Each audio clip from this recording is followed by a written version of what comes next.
Welcome to Hex Reel and my video about obsession. I wanted to just look up the definition of obsession really quickly, and this is what I came across. The definition of obsession is a persistent, disturbing preoccupation with an often unreasonable idea or feeling. The word obsession has lost a lot of weight over the past years. People throw it around casually to describe anything they mildly enjoy. But this film reminds us just how intense that word really is. Because obsession isn't about admiration or fascination, it's about consumption. Okay, so from here on out, there are going to be full spoilers ahead. I hate to do that, but I want to dive deep into this. And the only way to do that is to basically spoil everything. So, this is your final warning. Full spoilers are coming up. 5, 4, 3, 2, 1. Let's get into it. A simple breakdown of the movie is basically boy likes girl likes boy, but just as a friend. Wish goes incredibly wrong. The girl becomes obsessed with said boy and then kills all of their friends. Until then, said boy must self delete to basically break the curse or the one wish. So let's talk performances for a moment. I was blown away and so proud of Michael Johnston's performance as Bear. Fun fact, Michael Johnston is actually from my hometown. And to see him go from local theater productions in my little town to the big screen has been wild. But seeing his acting and the passion he puts behind the characters that he portrays, honestly, I'm not surprised. So, kudos, Michael. Your hometown is so proud of you. And now for Indy Never Ready. Holy fucking shit. We almost certainly have our newest Scream Queen on our hands. Her performance was raw, devastating, and utterly heartbreaking. Yes, she was batshit crazy. And she played it so well. Boy, that escalated quickly. I mean, that really got out of hand fast. But the underlining fact that she has no control over this and never asked for any of it is where you can still find empathy for her. She is not the true villain. Now for Curry Barker.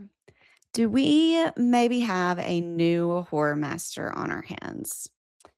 Is he going to be our next Mike Flanagan? I'm truly holding out hope for this, especially considering he's been handed the keys, rightfully so, to the new Texas Chainsaw Massacre franchise. At only 25, this kid, I say kid, it's not that much younger than me.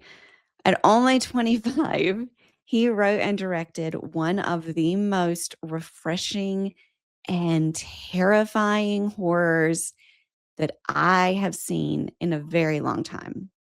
I can only imagine truly what the future holds for him. So, one of the biggest themes that I want to talk about with obsession is your body becoming basically a prison. One of the reasons obsession works so well is because it taps into one of horror's most universal fears, the fear of losing ownership of your own body. The best body horror isn't really about gore or maybe even the body transforming.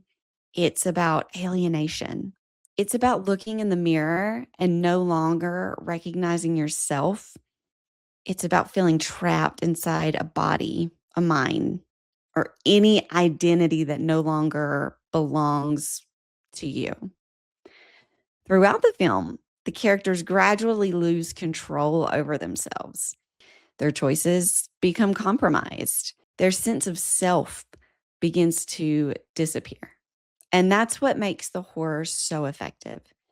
The real horror in Obsession isn't just what happens physically, it's the realization that these characters no longer belong just to themselves. There is one moment in particular that perfectly captures this idea.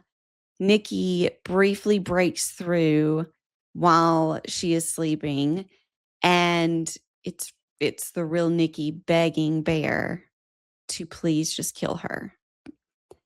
And it's such a heartbreaking scene because for just a moment, we get to hear the real Nikki.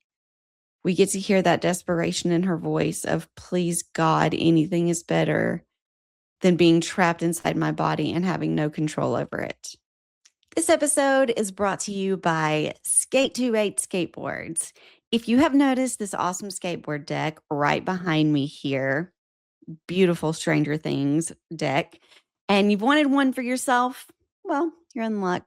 This deck was actually gifted to me by Corey over at Skate28. He is so passionate about skateboarding and creativity and supporting our local community, which, yes, we live in the same town, so it is our local community.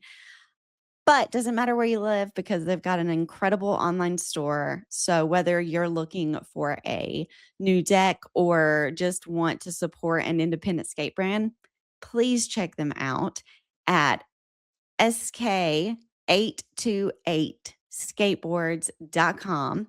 That's sk828skateboards.com. So thank you so much, Corey and Skate28 Skateboards for sponsoring this video. Back to it. And of course, another major theme in this film is loss of agency. The film repeatedly explores the idea that consent cannot exist under manipulation. The characters aren't making free choices. Their identities are being overwritten. Horror's always been a powerful way of externalizing real world fears, fear of illness, fear of assault, of manipulation, maybe fear of a toxic relationship. And at its core, Obsession asks a simple but disturbing question. How much control do we actually have over ourselves? Honestly, the title of this film itself is worth examining because obsession in horror is rarely romantic. It's possessive, it's consuming, and eventually it's identity erasing. The film doesn't portray love as a connection, it portrays obsession as an ownership. In that sense, the film treats obsession less like passion and more like colonization and manipulation. It's not about loving someone and wanting the best for that person. It's just about possessing them. So I could not get away with talking about this film and examining it without talking about sexuality, vulnerability, and control. The film also explores the uncomfortable relationship between intimacy and power. Throughout the story, attraction becomes invasive, vulnerability becomes exploitative. And that's kind of where much of the psychological horror comes from. Healthy intimacy requires trust, vulnerability, and most importantly, consent. The horror begins when those things disappear, when intimacy stops being mutual and becomes something taken. And honestly, for me, the scariest part of this film is that most of us know someone just like Bear. I couldn't stop thinking of a particular person from my past who would have unfortunately chosen all of the same options that Bear did. I shudder to think about being trapped inside my own body while that particular person uses my autonomy against me. Ultimately, Obsession is a film about what happens when people stop seeing you as a person. Instead, you become a vessel, an object, a fantasy, a possession, and the loss of humanity is horrifying. Some horror films scare you right there in the moment. Obsession lingers because it attacks something deeper, the fear that your body, your mind, and your identity, they're not entirely yours. And real quick before I go, I just want to give a quick rating of this film for you guys that maybe haven't seen it yet, still want to see it. This was a tough one for me because I have to make sure that I'm not being biased because the lead actor, Michael Johnston, is from my hometown. And I'm talking small, little, tiny town. But truly, this film is at least a 9 out of 10 for me. And it's not bias. I've rewatched it several times, taken my husband to see it, and we've both decided that no, it is truly just almost a perfect film. So, big ol' 9 out of 10 coming from Charity. Highly recommend checking this movie out. Please go support it while it's in theaters still.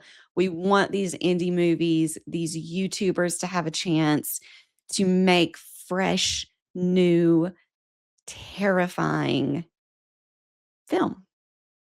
And one of the best ways you can do that is just by going to see their movies. So check it out in theaters. It should still be out in several as we speak. And until next time, see ya.